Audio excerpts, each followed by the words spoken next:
সংস্কার কাজে বিএনপি আন্তরিকতার সঙ্গে ঐকমত্য কমিশনকে সহযোগিতা করছে বলে মন্তব্য করেছেন বিএনপির স্থায়ী কমিটির সদস্য সালাউদ্দিন আহমেদ। সকালে সংসদ ভবনের এলডি হলে জাতীয় ঐকমত্য কমিশনের সঙ্গে বৈঠকের শুরুতে কথা বলেন তিনি। বলেন, বৃহস্পতিবারের বৈঠকে যেসব বিষয়ে মতানৈক্য ছিল তা নিয়ে দলীয় ফোরামে আলোচনা হয়েছে।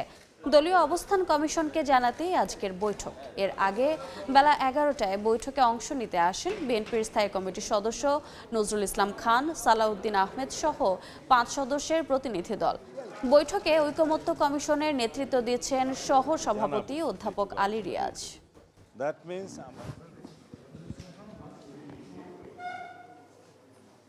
আশা করছি জাতীয় ঐকমত্য কমিশনের সাথে আমাদের আজকের আলোচনার মধ্য দিয়ে আমাদের সংস্কার কমিশনের যে 5টি মূল রিপোর্টের উপর আলোচনা সেটা সমাপ্ত করা যাবে।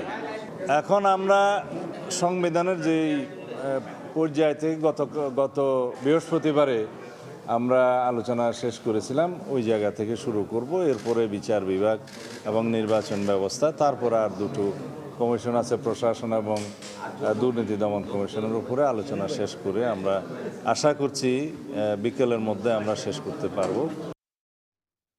এই মুহূর্তে জাতীয় সংসদ ভবনের এলডি হলে আছেন সহকর্মী হাসান ওয়ালি। সরাসরি যাচ্ছি তার কাছে।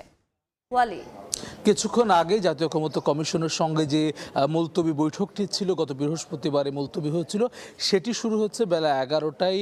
বিএনপি স্থায়ী কমিটির সদস্য নজরুল ইসলাম খান, সালাউদ্দিন আহমেদের নেতৃত্বে 5 সদস্যের প্রতিনিধি দল এই বৈঠকে অংশ নিয়েছেন এবং জাতীয় ঐকমত্য কমিশনের সহসভাপতি অধ্যাপক আলী রিয়াজের নেতৃত্বে অন্যান্য যে সদস্যরা রয়েছেন ঐকমত্য কমিশনের, তারা অংশ নিয়েছেন। এবং বৈঠকের শুরুতেই বিএনপি স্থায়ী কমিটির সদস্য সালাউদ্দিন আহমেদ কথা বলেছেন এবং তিনি যেটি বলেছেন যে বৃহস্পতিবারে যে বৈঠকটি ছিল প্রথম বৈঠক, অর্থাৎ 23 মার্চ যে আনুষ্ঠানিকভাবে প্রস্তাবনা জমা দেয় বিএনপি 5টি সংস্কার কমিশনের উপরে, সেটি নিয়ে বৃহস্পতিবার প্রথম দিনের বৈঠকে আসলে বেশ কিছু বিষয় নিয়ে মতানৈক্য তৈরি হয় এবং আসলে প্রতিটি বিষয় নিয়ে যেহেতু এখানে মতামত দিয়েছেন, তারা পর্যবেক্ষণ জানিয়েছেন, মূল্যায়ন জানিয়েছেন, যার ফলে দীর্ঘ হয় বৈঠকটি।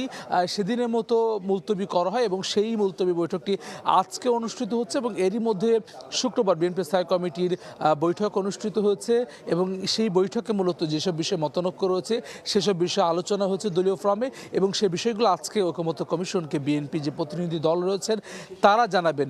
বেশ কিছু বিষয় আসলে বিশেষ করে সংবিধানে বেশ কিছু বিষয় যেমন রয়েছে নির্বাচন ব্যবস্থা নিয়ে রয়েছে, 70 অনুচ্ছেদের নিয়ে রয়েছে, বিচার বিভাগ নিয়ে রয়েছে, এই সব কিছু নিয়ে কিন্তু আসলে বিএনপির অবস্থান সেটি বারবার স্পষ্ট করে আসছে এবং আজকে কিন্তু তারা সেটি বলছেন। এবং একই সঙ্গে সালাউদ্দিন আহমেদ যেটি বলেছেন, স্বচ্ছতা এবং আন্তরিকতার সঙ্গে বিএনপি সংস্কার কার্যক্রমকে এগিয়ে নিয়ে যাওয়ার জন্য সর্বাত্মক সহযোগিতা সেটি করছেন এবং আলোচনার মধ্য দিয়ে তিনি আশা করছেন যে আজকে যে আলোচনাটি চলছে যতক্ষণ লাগে এর মধ্য দিয়ে আসলে যেই 5টি সংস্কার কমিশন, বিচার বিভাগ, নির্বাচন ব্যবস্থা সংস্কার কমিশন, সংবিধান সংস্কার কমিশন, দুদক সংস্কার কমিশন সহ এই সংস্কার কমিশনের ব্যাপারে বিএনপি যে প্রস্তাবনা সেটি আজকে শেষ হবে।